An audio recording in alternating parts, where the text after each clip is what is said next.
Pouca gente fala sobre isso, mas eu preciso te perguntar: e se o arrebatamento acontecesse hoje, você estaria preparado? A Bíblia nos mostra claramente que chegará o dia em que milhões desaparecerão em um piscar de olhos. Parece cena de filme, mas será realidade. E o detalhe mais importante é que ninguém sabe a hora. Agora imagine, você está em casa, no trabalho ou na rua e de repente pessoas ao seu redor simplesmente somem. Carros desgovernados, famílias em desespero, governos sem respostas, o mundo inteiro mergulhado no caos. Mas por trás desse cenário existe uma promessa. Jesus Cristo voltará para buscar aqueles que entregaram sua vida a Ele. E aqui vai o convite. Essa mensagem não é para gerar medo, mas para despertar esperança. Porque quem anda com Jesus vive em paz, mesmo diante do que está por vir. Antes de continuar, comenta aqui embaixo de onde você está assistindo. Quero muito saber até onde essa mensagem está chegando e juntos vamos espalhar a verdade do Evangelho. Imagine-se em meio à sua rotina mais comum, tomando café da manhã, mexendo no celular ou até mesmo preso no trânsito. De repente, sem aviso prévio, algo acontece e o mundo inteiro entra em colapso. A grande pergunta ecoa: como será o arrebatamento? Não se trata de uma ideia distante ou de uma metáfora simbólica, mas de um acontecimento descrito de forma direta nas Escrituras. Esse tema tem o poder de arrancar qualquer um da zona de conforto e colocar frente a frente com a eternidade. É o tipo de reflexão que não cabe em discursos frios, mas que desperta o coração como um trovão em noite silenciosa. O curioso é que, quando falamos disso, não estamos apenas mexendo com a fé, mas também com a própria estrutura da humanidade. Pense no que ocorre quando um simples apagão atinge uma cidade. Caos no trânsito, lojas fechadas, pessoas em pânico por não conseguirem se comunicar. Agora, imagine milhões desaparecendo em um só instante. Esse choque não seria apenas espiritual, mas psicológico, social e até político. O arrebatamento não é apenas um assunto para religiosos. É um divisor de águas que mexe com a lógica da vida, com a sensação de segurança que as pessoas acreditam ter. E aqui vai uma provocação. Se isso ocorresse hoje, neste exato momento, como cada um reagiria? Alguns zombariam, tentando racionalizar como se fosse mais uma teoria conspiratória. Outros, talvez, sentiriam uma inquietação que não dá para calar. Aquela sensação de que existe algo maior do que os olhos podem ver. É como estar em um avião durante uma turbulência. Por mais confiante que se esteja, o coração dispara porque se percebe a fragilidade da vida. Essa pergunta, e se acontecesse agora, não é para gerar medo, mas para abrir espaço para algo que vai além da lógica humana e nos conduz ao próximo ponto: o verdadeiro impacto que essa realidade traria para o mundo inteiro. Imagine uma manhã comum. Pessoas indo ao trabalho, crianças a caminho da escola, aviões decolando. De repente, em frações de segundo, milhões desaparecem sem deixar rastros. Roupas caídas sobre cadeiras, celulares tocando sem resposta, berços vazios que minutos antes embalavam bebês. O silêncio que segue esse momento seria perturbador, como se o mundo tivesse parado no tempo. Não haveria manual para explicar o inexplicável, apenas olhares atônitos e gritos de desespero ecoando nas ruas. A cena seria ainda mais caótica em locais estratégicos da sociedade. Imagine hospitais com médicos sumindo em meio a cirurgias, motoristas desaparecendo e provocando colisões em cadeia, ou até líderes políticos que simplesmente não estão mais lá. A confusão se espalharia mais rápido do que qualquer vírus. Governos tentariam controlar a narrativa. Mas como conter o pânico de um planeta inteiro quando nem a ciência, nem a tecnologia, nem a lógica conseguem oferecer respostas? O medo se tornaria a nova moeda global, e cada pessoa sentiria na pele a fragilidade daquilo que chamava de normalidade. Agora pense em como a mídia reagiria. Canais de televisão transmitindo ao vivo imagens de carros em chamas, aeroportos bloqueados, famílias desesperadas nos corredores das delegacias, buscando por parentes que jamais serão encontrados. Redes sociais explodiriam em teorias, influenciadores postando vídeos sobre o que realmente aconteceu e fake news se multiplicando em velocidade absurda. No entanto, por trás de toda essa avalanche de hipóteses, restaria a pergunta que ninguém conseguiria silenciar. Será que tudo isso não foi, de fato, a promessa já descrita na Bíblia há milhares de anos? O arrebatamento não surge de imaginações humanas ou de roteiros cinematográficos, mas de uma promessa antiga, registrada em textos que resistiram a séculos de críticas, perseguições e tentativas de apagamento. Passagens como 1 Tessalonicenses 4, 16, 17 descrevem com clareza a cena. Os mortos em Cristo ressuscitarão primeiro. Depois, nós, os que ficarmos vivos, seremos arrebatados juntamente com eles. É uma promessa que atravessa gerações e continua viva, reacendendo a esperança de que o mundo não terminará no caos, mas na vitória dos que creem. Quando se fala nessa promessa, não é apenas uma questão religiosa, mas um chamado para que cada um reflita sobre o que significa estar preparado. É como uma viagem marcada. Você sabe que o avião vai decolar, mas a dúvida é se o seu bilhete está garantido. Jesus não deixou a humanidade às cegas. Ele apontou os sinais, falou sobre os tempos e deixou claro que retornaria para buscar os seus. Esse retorno não é uma lenda, é uma âncora de esperança que dá sentido à caminhada cristã. E aqui está um detalhe importante. A promessa não é um fardo, mas um convite. Em vez de viver com medo, é possível viver com expectativa, como quem aguarda um reencontro querido após anos de distância. Muitos vivem como se esse momento fosse distante demais, mas os sinais ao redor parecem gritar o contrário. O arrebatamento é tanto um alerta quanto um consolo, e o que realmente diferencia os que aguardam com paz dos que serão pegos de surpresa é a maneira como escolhem viver hoje. Mas será que todos estão preparados para essa escolha? O arrebatamento não é fruto da imaginação fértil de escritores, nem tampouco invenção de líderes religiosos que buscavam impressionar multidões. Trata-se de uma promessa registrada em páginas antigas que já atravessaram impérios, guerras e civilizações. Quando Paulo escreveu em 1 Tessalonicenses 4, 16, 17, que os mortos em Cristo ressuscitarão primeiro, ele não falava para causar pavor, mas para encorajar. Aquela geração de cristãos sofria perseguições severas, e essas palavras funcionavam como bálsamo, lembrando-os de que a história não terminaria com o aço das espadas ou as grades das prisões. Essa promessa é como uma carta deixada por alguém de confiança que você sabe que um dia voltará para cumprir o que disse.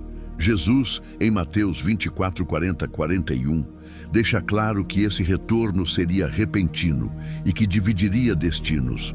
Um será levado e o outro deixado. É uma imagem poderosa, porque mostra que o critério não será status, riqueza ou influência, mas a fé viva.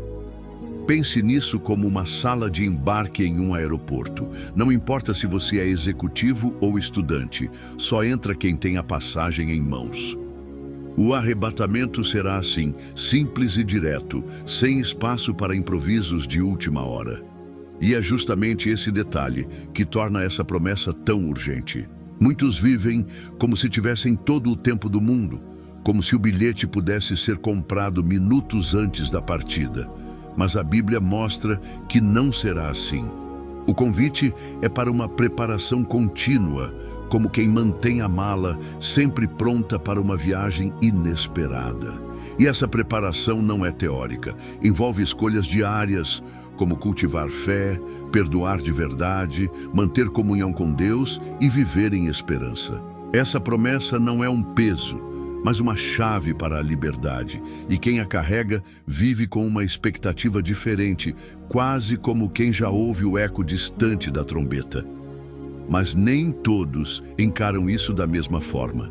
E é aí que surge o drama humano. O arrebatamento não será apenas um evento grandioso, mas também uma ferida aberta no coração da humanidade. Imagine a cena em uma sala de aula.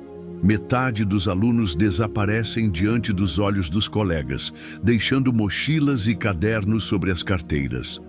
Ou em uma maternidade, onde berços ficam vazios em segundos, enquanto enfermeiras entram em desespero sem compreender o que acabou de acontecer. O drama humano será tecido não apenas pelo que se vê, mas pelo que se sente.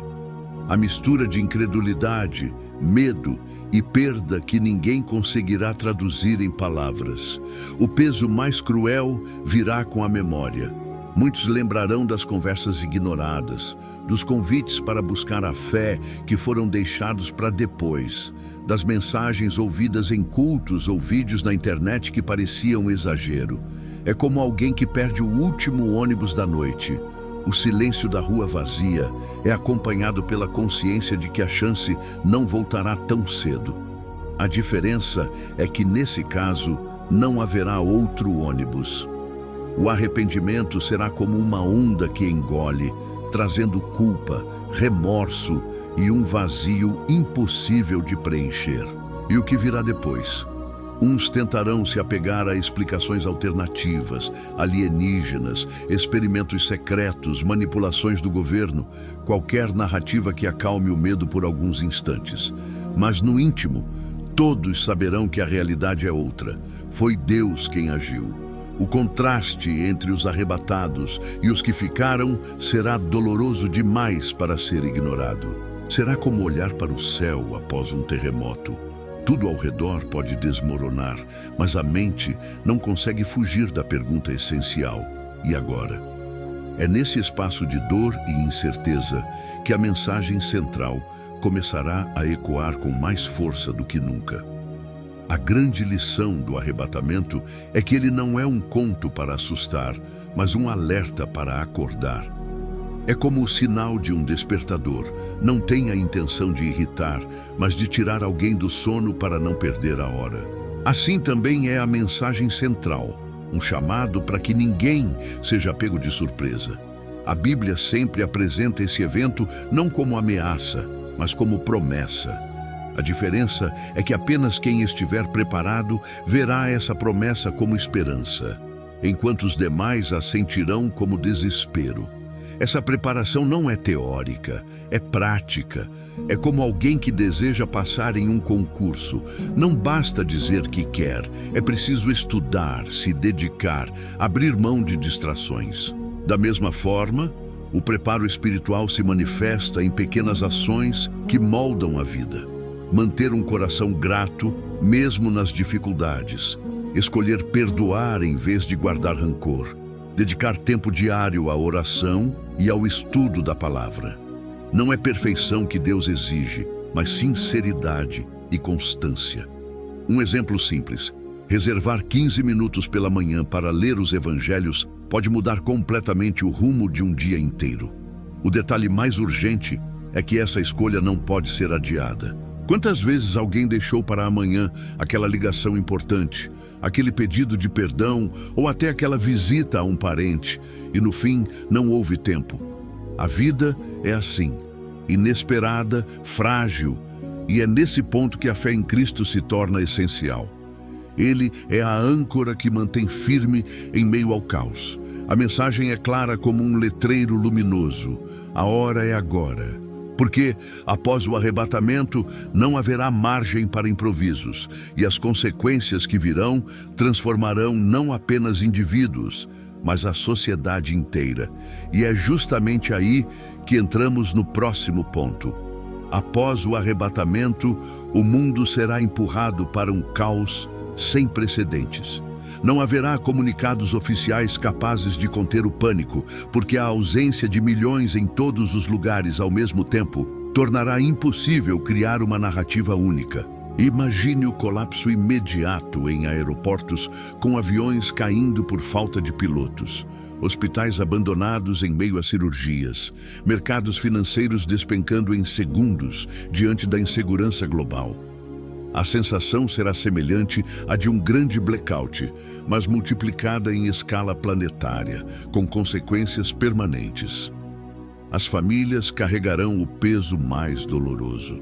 O desaparecimento repentino de filhos, pais ou cônjuges será um golpe irreparável, gerando não apenas tristeza, mas desespero coletivo. Lares que antes eram espaços de segurança se tornarão lugares de choro constante. Psicólogos, terapeutas e líderes sociais não terão recursos para lidar com a avalanche de traumas. Basta lembrar como o mundo ficou marcado por tragédias como o tsunami de 2004 ou a pandemia recente. Agora, multiplique essas dores, porque não se tratará de uma região ou grupo específico, mas de todas as nações ao mesmo tempo. E será nesse vácuo de estabilidade que a profecia bíblica se cumprirá. O período de tribulação se iniciará. A busca por respostas dará espaço a novas lideranças políticas e espirituais, que prometerão ordem em meio ao caos, mas a custo da liberdade e da fé. O arrebatamento, que para muitos parecia distante, se tornará a maior evidência de que as Escrituras estavam certas. A ironia é que, nesse momento, acreditar exigirá coragem extrema. Os que permanecerem terão ainda uma chance, mas enfrentarão pressões jamais vistas. E é nesse ponto que surge a necessidade de um apelo urgente, porque a decisão de seguir a Cristo não pode mais ser adiada. O arrebatamento não é um enredo inventado por escritores, nem uma lenda urbana alimentada por tradições.